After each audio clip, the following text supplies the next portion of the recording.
of July, the province expects to be able to lift most restrictions in place following wide-scale vaccinations just in time for the greatest outdoor show on earth. Joining me with reaction to the news, Saul Zia from the Calgary Hotel Association. Saul, what was your initial reaction to the province's reopening plans? My initial reaction was very positive.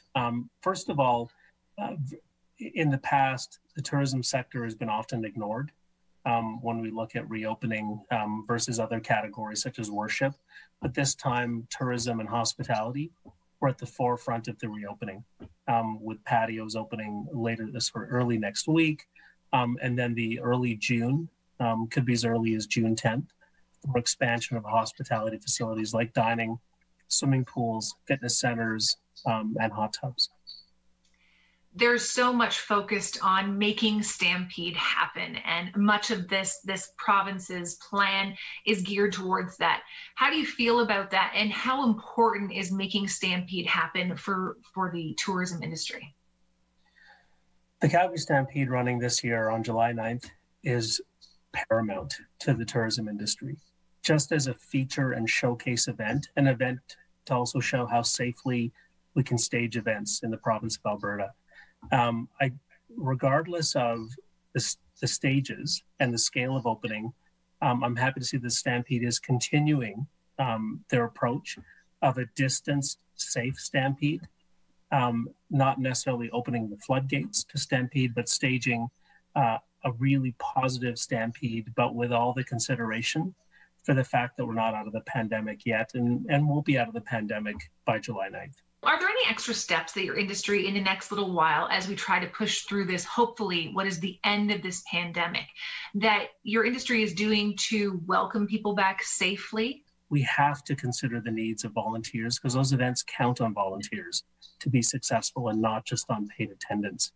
And those volunteers will want a level of safety that might be higher than what the government is calling for. Can you just talk to us a little bit about how hard hit the tourism, hotels, hospitality industry has been hit over this past year and a half? Hotels alone in Calgary since the start of the pandemic have lost close to $300 million in revenue that would have come in from guests. So when you expand that to all aspects of the visitor economy, I mean, we're talking billions of losses for Alberta's tourism industry. What kind of supports are you still hoping for from the governments? Well, there's two levels of government we're still hoping, well, three that we're hoping support for. So the expansion and continuation of the Canada Emergency Wage Subsidy by the federal government will be very important to the tourism sector, and especially to hotels. We also are looking for penalty waivers and tax waivers from the city of Calgary, if they can establish that. And then we are happy that the provincial government has taken some steps around funding, such as the SMERG grants through to the end of June, and to abate the Alberta Tourism Levy also to the end of June. So are you feeling hopeful for this summer as we look to what is possible? I think we're more than hopeful. I think there is pent-up demand for travel. I think there's also pent-up demand for safe travel, and the accommodation sector will certainly be delivering a safe experience for guests.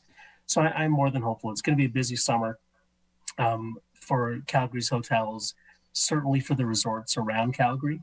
So we are more than hopeful. Good stuff. Well, thank you so much for your time, Saul Zia from the Calgary Hotel Association. Thanks, Tara.